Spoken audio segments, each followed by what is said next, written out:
नमस्कार दोस्तों, आप देख रहे हैं रॉयल बुलेटिन। लखनऊ में समाजवादी पार्टी के राष्ट्रीय अध्यक्ष अखिलेश यादव ने आज एक अहम प्रेस कॉन्फ्रेंस में केंद्र और प्रदेश की भाजपा सरकार पर करारा हमला बोला। उन्होंने कहा कि समाजवादी पार्टी पीडीए की लड़ाई को मजबूती से आगे बढ़ाने के लिए प्रतिबद्ध है और पार्टी की कोशिश होगी कि दूसरे दलों से आने वाले लोगों को भी साथ जोड़ा जाए ताकि इस लड़ाई को और ताकत मिले। अखिलेश ने जनता के बुनियादी मुद्दों की तरफ इशारा करते हुए कहा, आज गरीब अस्पतालों में इलाज के लिए दर दर भटक रहा है, इसलिए उसे सही इलाज नहीं मिल रहा। सरकारी व्यवस्थाएं चरमराई हुई हैं और आम आदमी को हर जगह ठोकरें खानी पड़ रही हैं। उन्होंने कहा कि जिस तरह से स्वास्थ्य सेवाएं विफल हो रही हैं, वह इस सरकार की संवेदनहीनता को दर्शाता है। एनएसजी को लेकर पूछे गए सवाल पर अखिलेश ने सरकार की मंशा पर सवाल उठाते हुए कहा, जिस दिन तुमने एनएसजी वापस ली थी उसी दिन समझ गया था कि ये डराने की राजनीति है। जो लोग डरपोक होते हैं वही एनएसजी रखते हैं। उनका यह बयान सीधे तौर पर भाजपा सरकार की सुरक्षा नीतियों और राजनीतिक शैली पर तीखा कटाक्ष माना जा रहा है। प्रेस कॉन्फ्रेंस के अंत में अखिलेश ने कहा कि समाजवादी पार्टी संविधान और लोकतंत्र की रक्षा के लिए पूरी मजबूती से खड़ी रहेगी और भाजपा की डर और भ्रम की राजनीति को बेनकाब करने का काम करती रहेगी।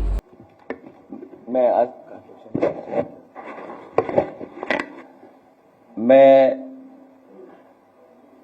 पार्टी के हमारे प्रदेश के अध्यक्ष अबू आसिम आजमी साहब और जो हाल ही में समाजवादी पार्टी में शामिल हो रहे हैं अब्राहनी यूसुफ जी, सईद खान साहब, ज़ेबुनिसा मलिक जी, शहजाद अब्राहनी जी और इनके साथ बड़ी संख्या में लोग न केवल यहाँ हैं बल्कि महाराष्ट्र में भी बड़ी संख्या में लोग साथ आएंगे। इनके साथ साथ उत्तर प्रदेश में और बाहर के प्रदेशों में भी बड़ी संख्या में लोग समाजवादी पार्टी से जुड़ रहे हैं। समाजवादी पार्टी की कोशिश होगी जो लोग दूसरे दलों से आना चाहते हैं उन लोगों को शामिल कर करके जो पीडीए की लड़ाई है उसको और मजबूत बनाने का काम करेंगे। इधर भारतीय जनता पार्टी का जो काम करने का तरीका है उससे यही लग रहा है कि पीडीए की ताकत से वो घबराए हुए हैं। अभी कुछ दिन पहले उत्तर प्रदेश के सरकार के मुख्यमंत्री जी को जीरो याद आ रहा था। हिंदी में उसे कभी कभी अंडा भी बोलते हैं। आज सुनने में आ रहा है कि डंडा की बात कर रहे हैं। जो सरकार पुरानी सरकार के इन्वेस्टमेंट के इंसेंटिव की बात कर रही हो, अपने सरकार के इंसेंटिव किसको दिया उसकी बात नहीं कर रही सरकार, क्योंकि उनका इंसेंटिव ही कमीशन है। और फिर जो बड़े बड़े इंफ्रास्ट्रक्चर के जो काम भी हुए हैं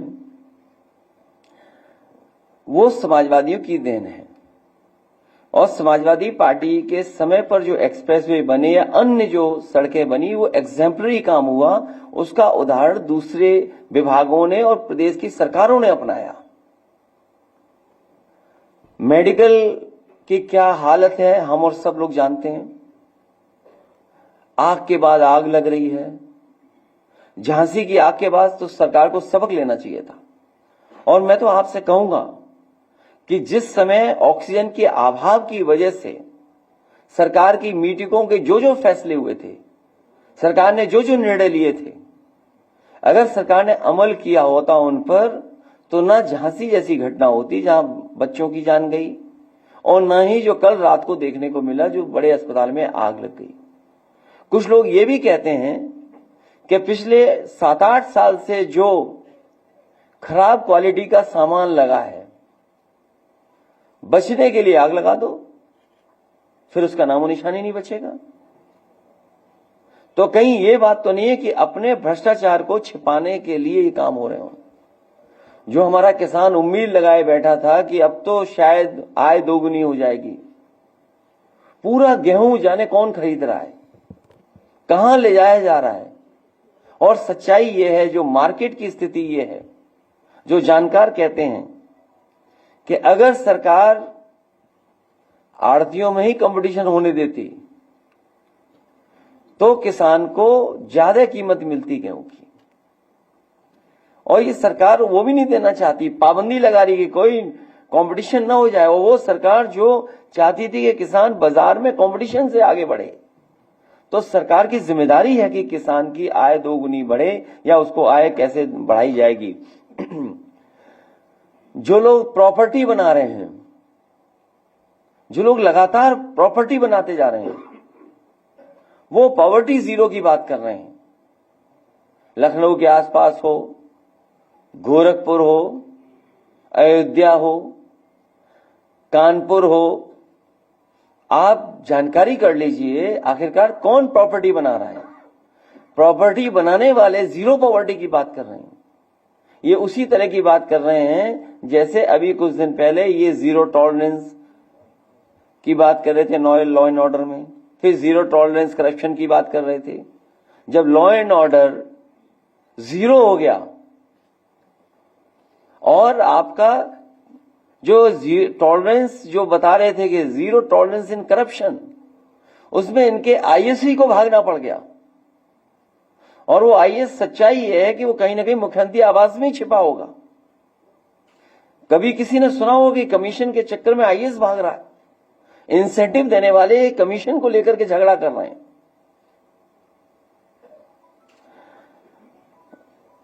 इसलिए इस सरकार को जीरो ही जीरो दिखाई दे रहा है, क्योंकि खुद जीरो होने जा रहे हैं। इनके फैसले पहले से ही पता लग जाते हैं। एक जो फैसला अभी होगा, उस फैसले में दो चीजें तो हमें भी पता है, एक कार्यवाहक होगा, एक सिंह होगा। बीच में कौन होगा ये नहीं मुझे पता।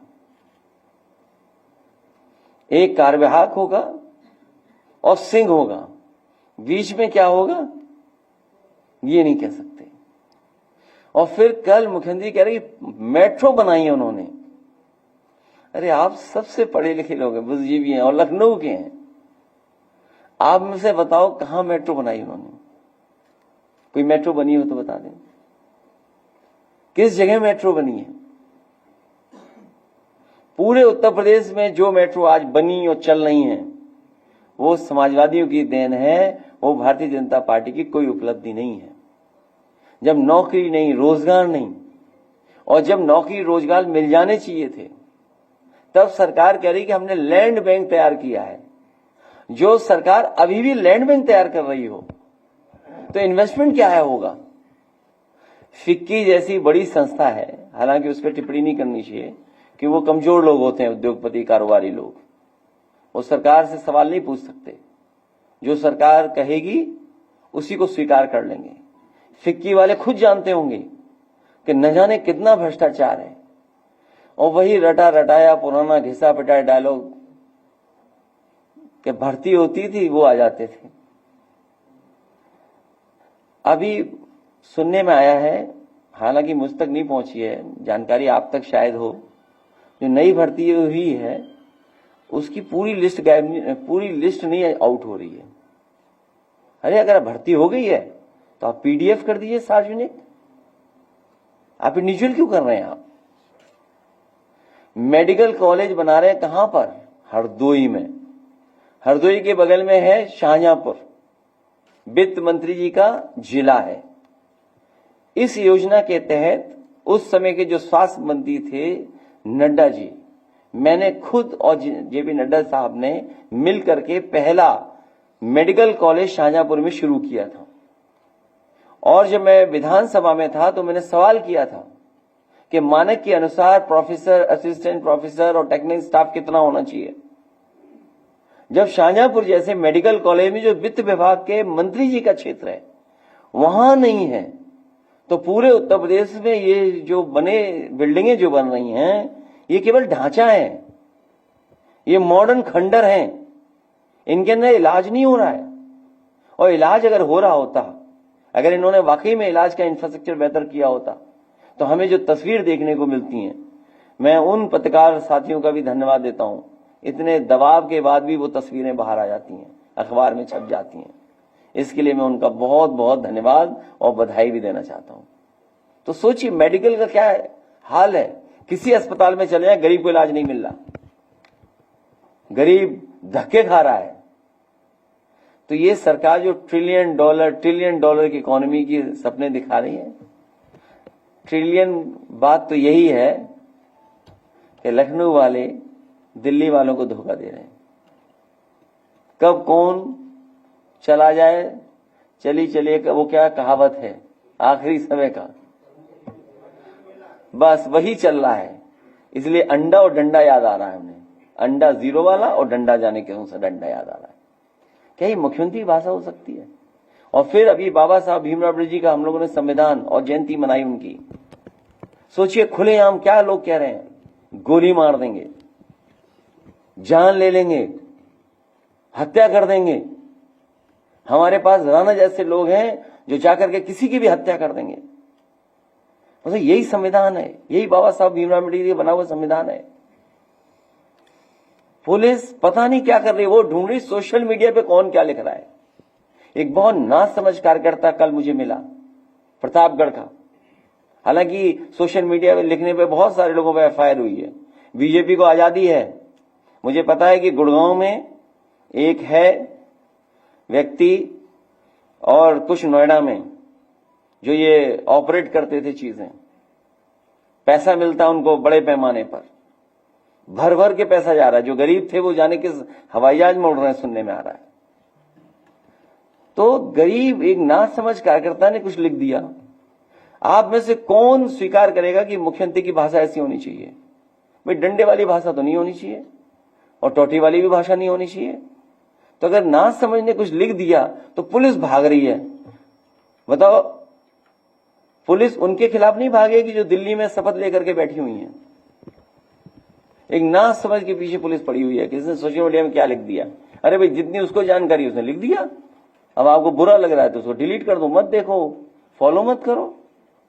किसने कहा फॉलो करना, देखना है सोशल मीडिया में समय खराब करना है अपना? राष्ट्रपिता महात्मा गांधी जी यही कह गए, बुरा मत देखो, बुरा मत सुनो, बुरा मत कहो। तो मैं अपने कार्यकर्ता से कहूंगा कि बुरा मत लिखो। तो इसलिए ये सरकार जाने वाली है, जाते समय इस तरह की भाषा इस्तेमाल कर रहे हैं। और फिर ये कोई नहीं है, ये सब बीजेपी के ट्रूपर्स हैं। जिस तरह हिटलर ने ट्रूपर्स बनाए थे, ये वही बीजेपी के लोग हैं। और जान ले लो, वो तो जान हम लोगों ने लाइव भी देखी है जाते हुए, हमने सबने देखा है लाइव। बीजेपी की सरकार में कोई भी जान ले सकता है किसी की। तो ये सब बीजेपी करवा रही है और बीजेपी का स्टेटमेंट भी नहीं कुछ आ रहा होगा। जो लोग हम लोगों को इतिहास फलाने ठिकाने ये पन्ने पलटने की बात कर रहे हैं, इतिहास न पलटे तो ही अच्छा है। सुनने हमारे डीएनए तक की बातें कर रहे हैं। मैंने तो कहा था कि साइंटिस्ट हैं क्या मुख्यमंत्री जी, कि डॉक्टर हैं क्या मुख्यमंत्री जी? जब नहीं तब डीएनए टेस्ट होना चाहिए। अरे भाई डीएनए टेस्ट क्यों होना चाहिए? तो ये सब इसलिए है क्योंकि इन्होंने किसान की आय दोगुनी नहीं करनी थी, नौकरी रोजगार मिला नहीं, इंसेंटिव आए नहीं, डेवलपमेंट हुआ नहीं, बिजली महंगी है, पूरे उत्तर प्रदेश की जमीन को भूमाफिया खरीद रहे हैं भारतीय जनता पार्टी के लोग। ये सब हो रहा है। इसलिए हमें और आपका ध्यान हटाने के लिए ये सेनाएं भेजी जा रही हैं। सोशल मीडिया पे मैं तमाम कर रहे हैं। मैं उन पत्रकारों को भी बधाई देना चाहता हूं। जब कभी हमें मौका मिलेगा तो उनका बड़ा सम्मान करने का काम हम लोग करेंगे। एक सच्चे पत्रकार का, ईमानदार पत्रकार से तो नाराज हो जाते हैं लोग, लेकिन एक सच्चे पत्रकार जिसने स्टिंग ऑपरेशन कर करके ये बता दिया कि कौन कौन लोग शामिल थे इसमें, कौन कौन रहे लोग शामिल, जिन्होंने इस तरह का प्री प्लान प्रोपेगेंडा करवाया। सोचिए अब उनकी तो पोल खुल गई है, वो समाज में कैसे चल रहे होंगे, घर परिवार के लोगों को क्या बता रहे होंगे। जिस तरह का वो प्रोपेगेंडा कर रहे थे केवल पैसे के लिए, सोचिए। और उसमें ऐसा नहीं कि मुख्यमंत्री शामिल नहीं थे, मुख्यमंत्री खुद शामिल रहे होंगे, क्योंकि पैसे का लेन देन हुआ सुनने में आ रहा है। वो नाम तो सबने खुलासा कर दिया, हम तो जानते ही नहीं थे कौन है। एक सुनने में आया हाइट कम है उस आदमी की, सुनने में आया मुझे, सुनने में आया डस्टबिन से बड़ा नहीं है, तो बड़े डस्टबिन होते हैं।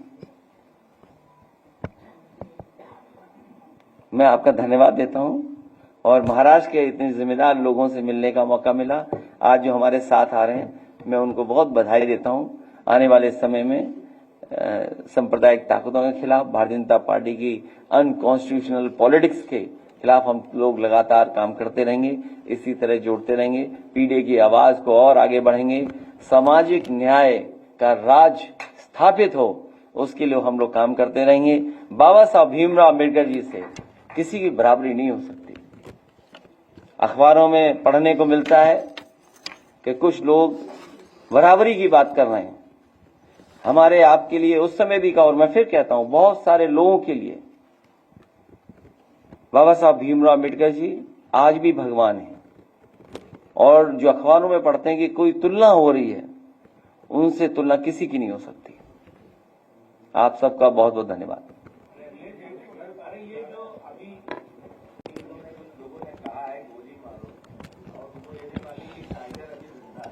नहीं, वो देखो, ये डायलॉग की बात है। देखिए, कौन ना समझ, देखिए, हाँ चलो, हाँ बोल दो। तुम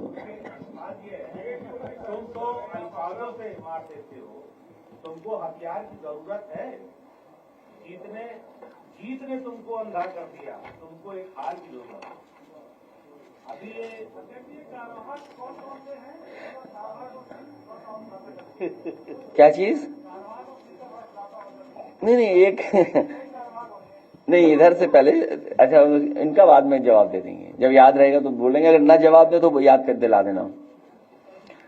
एक बहुत महत्वपूर्ण विभाग है जिसका काम है zero tolerance law and order के लेकर के। जो घटनाएं हो रही वो आप और हम सब लोग जान रहे हैं। आजमगढ़ जहां से हम लोग लौटे हैं, एक दलित नौजवान को पीट करके सरकार और पुलिस ने मार दिया। दलित था, और बता रहे हैं कि उसने नाड़े से एक पतली रस्सी से फांसी लगा ली। कैसे आप यकीन करोगे पुलिस की बातें? बस्ती जिले में उपाध्याय एक नौजवान था, कुछ लेन देन की शिकायत थी, पुलिस कह रही थी इतना पैसा दे दो। बाद में पता लगा, पुलिस ने कहा 5,000 रुपए दे दो। वो 5,000 रुपए नहीं जुटा पाया। इतना मारा कि उसकी भी जान चली गई। अभी प्रयागराज से सुनने में आया कि एक दलित परिवार का एक नौजवान, कुछ कहा सुनी हो गई, करछना विधानसभा, कुछ कहा सुनी होगी, कुछ लेन देन का पुराना एक दूसरे का साथ था, इतना मारा, जला दिया। बताओ आप, आदमी जला दिया। ये कोई घटनाएं मामूली है क्या? आप सोचिए। आप तो उसी विभाग के जो मुखिया बनते हैं वो अभी तक तो कार्यवाहक बनते आए हैं। उस कारण में मैं नहीं जानना चाहता हूं कि कार्यवाहक किस कारण बन रहे हैं, लेकिन एक चीज तो हम लोगों को सबको पता है, यहां जितने बैठे हैं सबको पता है। कुछ आरोप हम लोगों पे भी लगते थे। अगर वो आरोप लगते हो तो मेरे पास तो चित्रकूट का हिसाब किताब देख लीजिए, मैं स्क्रीन पे डाल सकता हूं जिले का, और कैसे पोस्टिंग है। तो कार्यवाहक होना है, बीच में का नाम नहीं पता है, लेकिन आखिरी में सिंह होना है।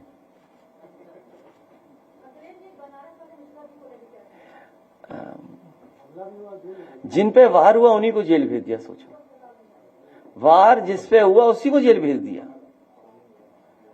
मिश्रा जी कम से कम बोल तो रहे हैं, उन्हें सजा बोलने की मिली है।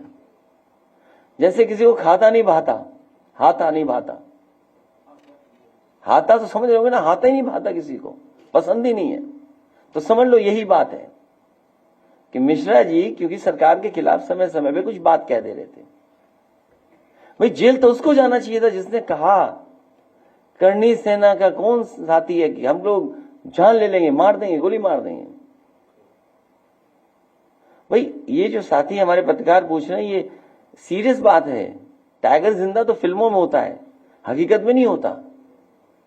हकीकत में पता नहीं कौन क्या कर दे। दुनिया में तमाम उदाहरण है, तमाम उदाहरण है, अपने देश के उदाहरण है। दूर क्यों जाते हैं हम लोग? भाई ये नफरत कौन पैदा कर रहा है? जहर कौन घोल रहा है? अरे ना समझ है। उसके परिवार का पता करो। एक खोखे की दुकान है, चाय बेचता है परिवार, आप भी जानकारी करना। अरे भाई जो लाइव मर्डर देखा, अगर उनका बैकग्राउंड देखोगे आप, तो क्या वो कोई बहुत बड़े रईस लोग थे क्या जिन्होंने मर्डर किया है? आप बैकग्राउंड पता करिए। ये सरकार जस्टिफाई नहीं कर पाएगी कि इतनी कीमती रिवॉल्वर उसके हाथ में कैसे आई है। कैसे सरकार जस्टिफाई करेगी? और फिर मुंबई में जो घटना हुई थी, बहराइच का एक लड़का नहीं निकला था क्या? ये तो सरकार कराना चाहती है, मर्डर हो जाए सरकार, भाई सरकार ही तो कराएगी। अच्छा उससे तो पता नहीं भाई हमें क्या लेना देना करनी सेना, हमारे तो संबंध बहुत अच्छे करनी सेना से, क्या नहीं है संबंध हमारे अच्छे करनी सेना से? बहुत अच्छे संबंध है, संबंध का खराब है हमारे। हम राजस्थान से पढ़े और हमारा सबसे प्रिय गाना वही है नुसरत फतेह अली खां का, जो मीरा का भजन उन्होंने कव्वाली बना दी या गजल बना दी। तब इस करनी सेना को इसके पीछे ही पड़ जाए, मीरा को भी ढूंढे कि कहां है मीरा, ढूंढे नुसरत फतेह अली खां कहां है, दोनों लोग स्वर्ग में मिलेंगे, जाओ ढूंढाओ। तो हमारा तो लगाव है। अब बताओ मीरा का भजन सुनते हैं, हम कहेंगे बुलाओ प्ले करो यार मीरा का भजन, आप भी सुनिए कौन सा भजन, क्योंकि हम तो सुनते हैं। अब बताओ करनी सेना बंदूक लेके आ जाए तो क्या करेंगे, नहीं सुनोगे आप। और इसीलिए 400 नहीं जीते, अगर 400 जीते होते सड़कों पे होती तलवारें, सड़कों पे होती राइफलें। अरे सुन लो पहले यार नुसरत अली खां का मीरा का भजन सुनो।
जाने कौन से देश में सांवरिया मिल जाए।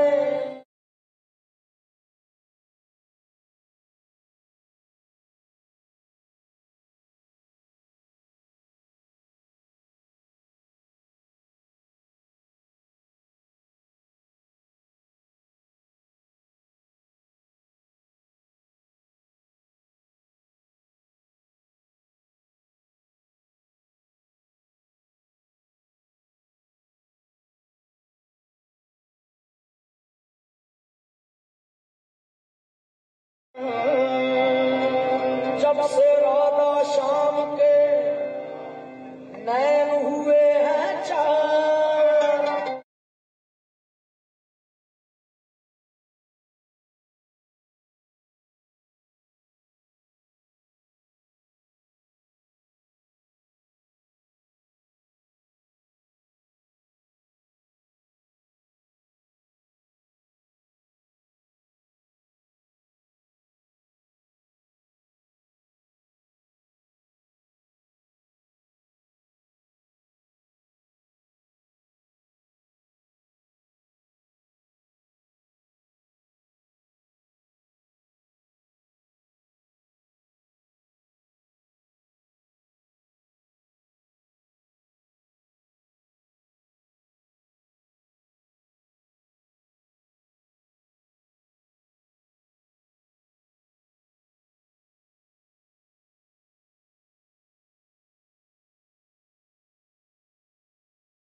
क्या चीज बुरा लगा?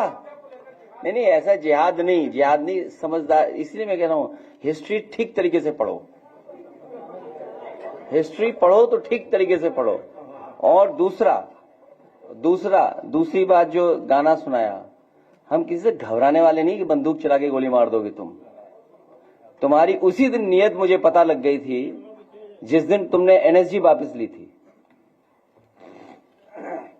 एनएसजी जिस दिन वापस ली थी उसी दिन मुझे आपकी नीयत और मंशा का पता लग गया था कि आप डराना चाहते हो। मैंने कभी सवाल नहीं पूछा, मुझसे बहुत से लोगों ने कहा कि एनएसजी को लेकर के आप लोकसभा में कहिए और विधानसभा में कहिए। मैंने कहा मैं ये बात नहीं कहूंगा। और मुझे तो ये लगता है जो डरपोक लोग हैं वो एनएसजी रखे हुए हैं, जो डरपोक लोग हैं वो एनएसजी रखे हुए हैं। मैं तो कहूंगा कि एनएसजी वापस दे दें, वो लोग भी वापस ले लें।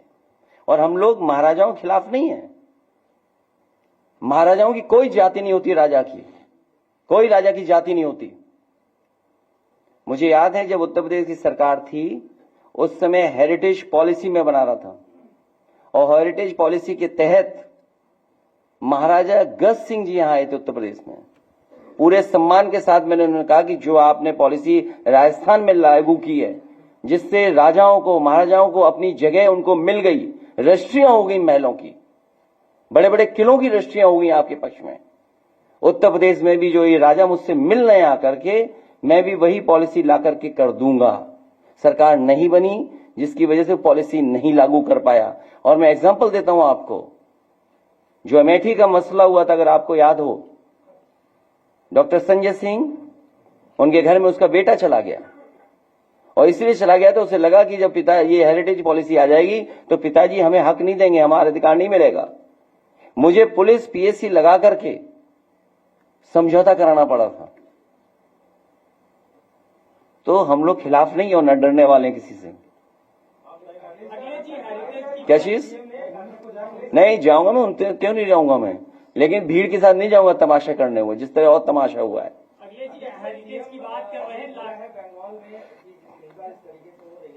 और यहाँ पर जो मुख्यमंत्री जी डंडा मारने की बात कर रहे हैं, यहाँ के मुख्यमंत्री जी भाषण नहीं सुना आपने? इसलिए मैंने कहा कि आप उलझो मत। अरे वो डीएम ही नहीं, वो क्या आईएएस ही नहीं मिल रहा? आपको मुझसे सवाल ये पूछना चाहिए, आईएएस कहाँ छिपा हुआ है? मैं आपसे पूछता हूँ, आईएएस कहाँ छिपा हुआ है? कब तक बताओगे? अभी तक बता दो, परसों तक बता दो, आज तक भी न्यूज ही नहीं चल रही है। ये कौन से में पूछ रहे हैं मुझसे सवाल? आज तक के हो ना? तो मैं अपने आज तक के भाई से कहना चाहता हूं कि भाई एक आईएएस खो गया है, उसकी भी न्यूज चलाओ, और किसान की आय दोगुनी हो उसकी भी बात करो। ये जो मंडियां नहीं बन पा रही, ये जो एक्सप्रेस वे पे मंडी बनी, बड़ा दुख होता है मुझे। आप बताओ, पूर्वांचल एक्सप्रेस वे देखिए, इतने छोटे छोटे बाथरूम बनाए हैं, और आप आगरा लखनऊ एक्सप्रेस वे में देखिए। तो सवाल ये है बड़े, ये जो दंगा फसाद और ये सब कौन करा रहा है?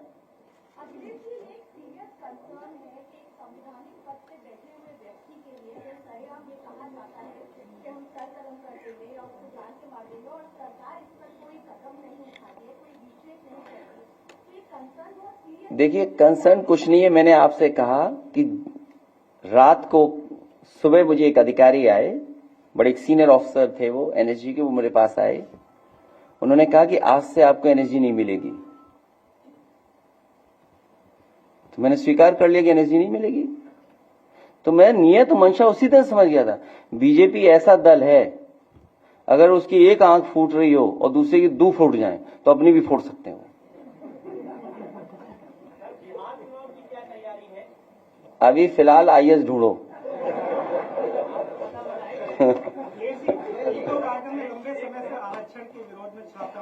देखिए, उन्हें ये सरकार आरक्षण नहीं देगी, आरक्षण नहीं देगी। आरक्षण के साथ खिलवाड़ हुआ है, और पहले दिन से खिलवाड़ हुई। मैंने कई बार एग्जाम्पल दिया इसी जगह पर, और विधानसभा में भी एग्जाम्पल दिया।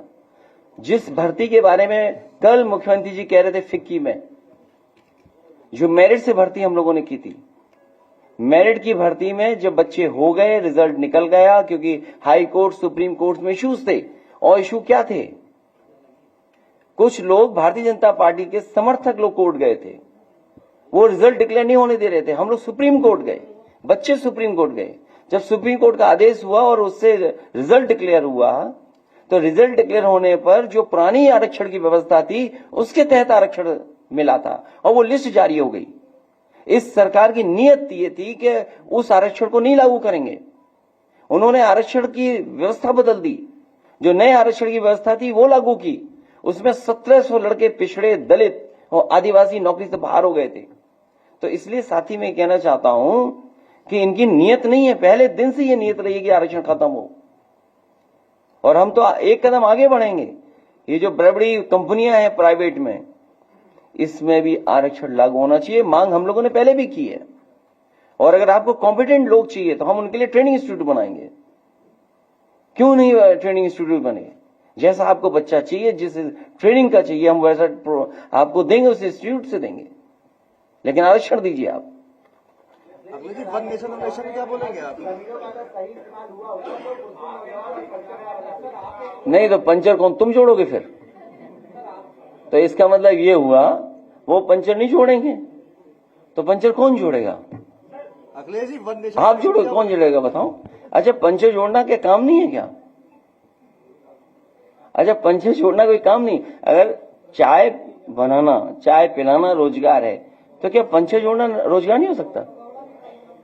नहीं, पंचर जोड़ना भी तो एक टेक्निक काम है, टेक्निकल। तो हम ये नहीं कहते हैं कि हम पंचर बनाना ही चाहते हैं या उनको बनाना ही चाहते हैं। फिर पंचर कौन जोड़ेगा बताओ? ये बात अगर मैं कुछ खोल दूं तो फिर नाराजगी हो जाएगी बहुत सारे लोगों को। नहीं, मैं नहीं खोलूंगा, ये आज तक वाले लगाएंगे पंचर।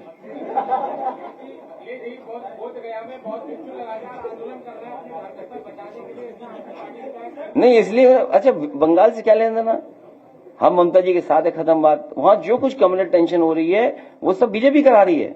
हमने मुजफ्फरनगर में नहीं देखा क्या, या यूपी में जो घटनाएं होती नहीं देखा? मैंने अपने तालग्राम में देखा, बीजेपी के नेता ने, बीजेपी के कार्यकर्ता ने एक जानवर का मांस कटवा के मंदिर में डाला और उसमें 17 बीजेपी के लोग जेल गए थे। आप लोगों ने न्यूज ही नहीं चलाई, तब कहां था आज तक? अगर एक भी न्यूज चलाई हो तो बता दो। आप आए हो, आप बताओ ना, न्यूज चलाई आपने? जब 17 बीजेपी के लोगों पे एनएसए लगा, जेल गए, आपने न्यूज ही नहीं चलाई। नहीं, आज तक तो था, ये तो चलो नए आए हैं, रहे तो उसी चैनल में होंगे।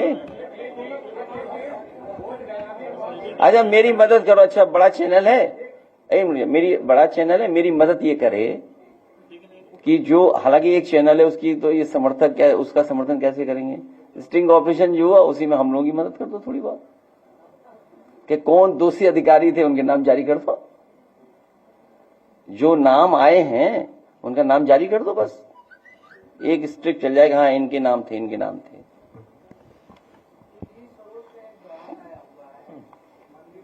मैंने कहा कि कोई भी हिस्टोरिकल या पुराने सवाल नहीं उठाने चाहिए, इतिहास को इतिहास रहने दीजिए, हिस्ट्री को हिस्ट्री रहने दो, और धार्मिक मामलों में ना बोला जाए। जो बयानबाजी नुकसानदेह हो उसको नहीं बोलना है। अरे गेहूं नहीं खरीद रही सरकार, ये बड़ा मुद्दा है। जो गेहूं नहीं खरीदा जा रहा, ये बड़ा मुद्दा है। अभी किसान को रेट अच्छा मिल जाता, ये जो लिया जा रहा है गेहूं, अंत में 2-3 बड़ी कंपनियों पे पहुंच जाएगा गेहूं, और वही फिर पैकेट का आटा आप लोग खरीदोगे महंगा, तो मुनाफा किसका हुआ? तो मुनाफा कौन लेके जा रहा है? किसान को मुनाफा नहीं मिल रहा है। किसान संतुष्ट इसलिए कि उसे भाग दौड़ नहीं करनी पड़ रही, वहीं उसका पेमेंट हुआ जा रहा है, जल्दी पेमेंट हो जा रहा है, और लेने देने का जो इंतजाम है, मान लीजिए कैसे गेहूं जाएगा, उसका इंतजाम वो आड़तिया कर रहा है, इसलिए उसको सुविधा है। ये सुविधा सरकार क्यों नहीं दे रही है?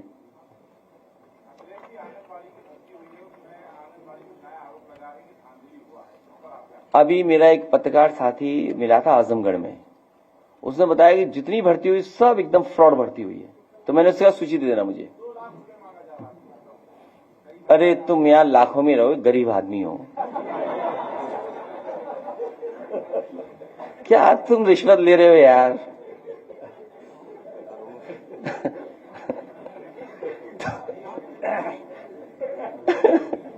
अखिलेश जी, क्या तो, अरे ये सोचो ना आप, इन्वेस्टमेंट वाली जो रिश्वत थी, अच्छा कैलकुलेशन नहीं कर पाए हम लोग, कैलकुलेशन नहीं किया हम लोगों ने अभी कि कितना इन्वेस्टमेंट के कितना क्या कैलकुलेशन था। बता रहे कैलकुलेशन बहुत ज्यादा था, जो कैलकुलेशन था बहुत ज्यादा था, जिसकी वजह से ये सब बातें निकल करके आई। जो आप बता रहे हो नमक की तरह तो चलता ही रहता, फिर कुछ उसमें आवाज ही नहीं उठती।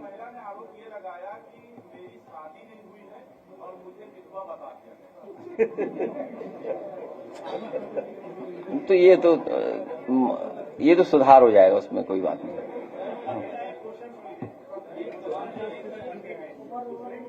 किसमें?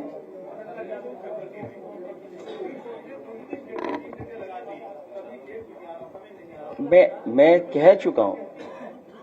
हाँ ठीक है, कह देना।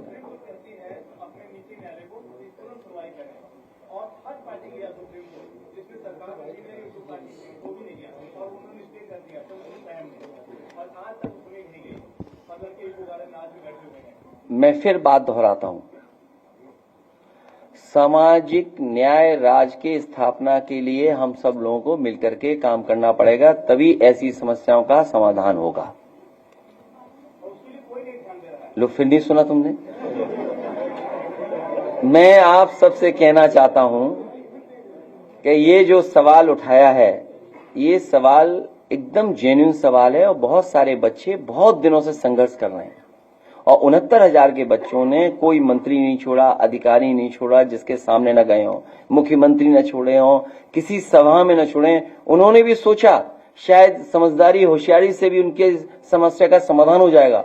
उन्होंने भी अलग अलग ग्रुप बनाए और अलग अलग ग्रुप बना करके अलग अलग लोगों से मिलने करके कोशिश की कि शायद समाधान हो जाए। बीजेपी वालों से भी ग्रुप मिलता था, हम लोगों से भी ग्रुप मिलता था, और जगह भी मिलता था, लेकिन वो भी होशियारी काम नहीं आई, क्योंकि ये सरकार की नियति नहीं है न्याय देना, आरक्षण देना, हक देना या संविधान में जो व्यवस्था है उसके तहत चलना। इसीलिए मैं आपसे कह रहा हूं कि सामाजिक न्याय के राज की स्थापना के लिए, सामाजिक न्याय राज के लिए हम सब मिलकर के काम करें, तभी न्याय मिलेगा। अखिलेश जी,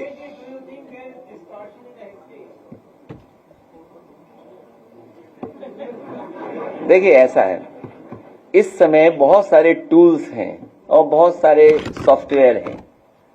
हम आप कुछ भी बोलें, राजनीति को लेकर के कुछ छिपा के बोलें, सही ना बोलें, सच ना बोलें, लेकिन ऐसे प्लेटफॉर्म्स हैं जो आज सच बता रहे हैं।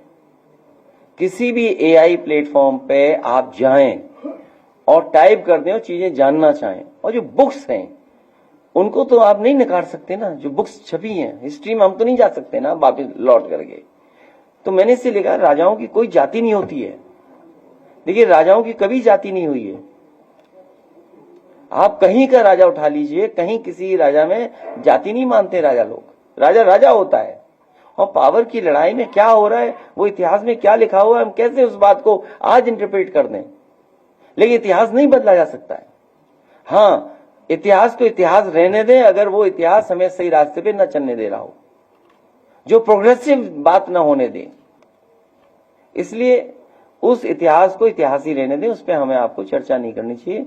चर्चा टीवी वाले करें जिन्हें वो टीआरपी चाहिए हो, लेकिन अगर समाज बनाना हो उधर आज तक नहीं गए नहीं चलेगा क्या? अरे नहीं जाएंगे, इनसे नाराजगी थोड़ी हमारी। नहीं इससे नाराजगी नहीं है। नहीं इससे कोई नाराजगी नहीं है। नहीं बात वो नहीं है, नाराजगी नहीं है इनसे। नहीं इनसे कोई नाराजगी नहीं। देखिए ऐसा है, हम भी मजबूरियां समझते हैं। जो हमारे नीचे काम कर रहा होगा वो हमारे गुण गाएगा।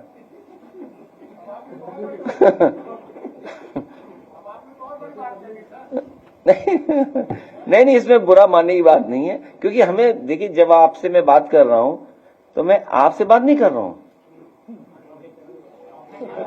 उन्हें समझना चाहिए क्या कह रहा हूं मैं। आपसे नहीं हमारा कुछ है, आपके साथ साथ बीजेपी वाले भी समझ लें कि अब बताओ तुम झूठा प्रचार कर रहे हो। बताइए शोभा देता है किसी आईएएस को? आईएएस इसलिए बनते हैं, आपकी एकेडमी में इसलिए रहते हो। मुझे याद है एक ट्वीट और आया था, वो बोलना नहीं चाहिए मुझे, लेकिन फिर मैं बोल रहा हूं कि वो पर्दा हटाने वाला ट्वीट आया था कि कुछ लोग पर्दे से पता लग जाता है हटा ले जाते हैं। हम इतने गरीब नहीं हैं।